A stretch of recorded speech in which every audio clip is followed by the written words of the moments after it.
教宗方濟各4月21號安息主懷，享年88歲。天主教澳門教區4月29日於主教座堂早上9時起設公眾悼念，晚上7時為教宗方濟各舉行大禮追思彌撒。全澳各堂區亦分別喺早上9點、中午12點以及黃昏6點敲鐘鳴哀。當日主教座堂門前懸掛咗教宗方濟各嘅遺像以及永懷教宗方濟各字樣嘅橫額，亦垂掛咗象徵梵蒂岡國旗顏色嘅黃白布條。早上9點起，本澳各天主教學校嘅師生分批到場為教宗方濟各嘅靈魂安息祈禱，亦有公眾以及信友陸續到主教座堂向教宗遺像鞠躬、祈禱以及簽弔唁。晚上7時舉行大禮追思彌撒，禮儀由澳門教區首牧李賓生主教主持，宗座駐港考察團戴旭華蒙籍、艾德謙神父以及各教區修會超過40位神長共祭，葡國領事館代表、多個宗教代表、大批教友參與。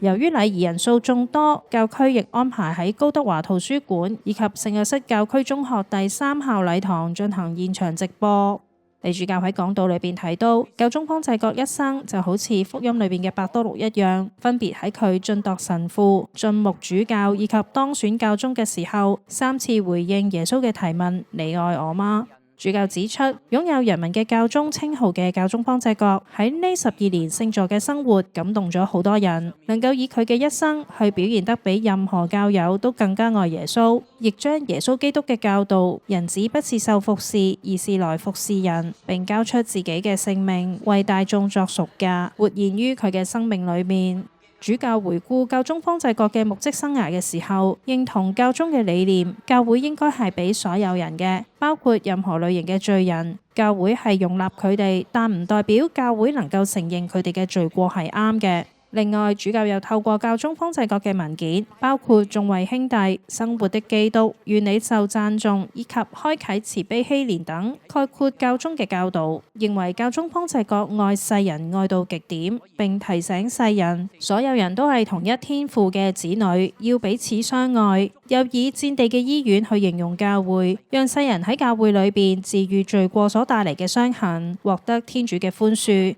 亦特別關顧所有青年人，邀請青年人起來行走吧，更提醒世人要注重地球資源方面以及精神方面嘅健康，並呼籲各國唔好起高牆，要建設橋樑。最後，主教引用教宗方濟各嘅自傳，希望寄予教友，要以教宗方濟各嘅言行作榜樣，以呢一份愛主嘅情懷，心存希望，邁向天國。喺2023年葡萄牙世青節見過教宗方濟各嘅公教青年阿強表示，當時剛做完手術嘅教宗出席世青節彌撒，感受到佢想要親近信友。我哋去世青之前啦，其實佢因為佢身體有啲唔好啦，咁特別又遇上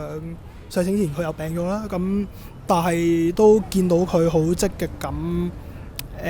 接受治療，咁即係起碼身體好翻少少，醫生俾佢嚟葡國嘅情況底下，咁佢嚟同我哋一齊參與世青，甚至係主持彌撒。即係雖然佢係坐住輪椅，但係我哋都感受到佢係幾想嚟我哋度，佢幾想同我哋親近。佢認為教宗方濟各呢12年嚟都呼籲世人多一點關愛邊緣人、窮人以及特別需要愛同關心嘅人。佢亦會多做善工、探訪，積極去捐助，並為有需要嘅人祈禱。同樣有份參與2023年葡萄牙世青節嘅家俊覺得教宗好友善，關愛弱勢社群，讓佢懂得去憐憫以及關愛他人，亦係佢實行天主旨意嘅榜樣。咁我覺得 Papa 佢份人都好 nice 啦，咁因為佢都好關注所有一啲可能弱勢嘅人士啊，佢都自己親身行到去世界各地啦，每一個可能黑暗嘅地方啊，一啲比較弱勢嘅地方啊，咁都去關懷一啲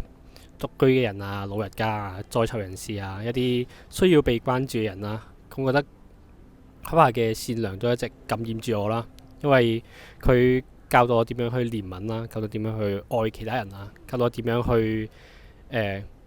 去懷有希望、懷有信心去信靠天主，去跟住天主嘅腳步行啦。咁 Papa 都係我嘅一個榜樣去，因為佢好明白咁樣指示點樣靠住天主，靠住天主嘅愛，靠天主嘅望德信德去行，去喺呢個世界上面去幫助身邊嘅人啦，去可能實行自己行天主安排我哋嘅道路。嚟自菲律賓，已經喺本澳工作超過10年，喺花地瑪聖母堂服務嘅阿 Ann 認為，教宗平易近人，特別親近弱小嘅一群，讓佢感受最深。佢又認為教宗方濟各特別關注移民問題，又教導信友要關愛近人，與他人分享，亦係影響佢最深嘅地方。教友 Dadu 認為教宗去世界各地進行使徒之旅作福傳，以及佢嘅言行，感受到佢付出咗好多愛。就教宗一直鼓勵長者積極面對人生，佢作為有一定年紀嘅教友，特別感受到呢一份勇氣去積極面對人生。佢會喺日常生活裏邊盡力投入信仰，並將佢嘅教導向他人作福傳。教友 Albert 曾經喺2015年於梵蒂岡見過教宗，對佢嘅印象到今時今日依然係非常深刻。就教宗關懷長者，經常會諗起貧困無依無靠嘅人，鼓勵到佢要欣然接受並背起自己嘅十字架，而且有時間就會去睇下身邊有冇人需要幫忙，向佢哋伸出援手。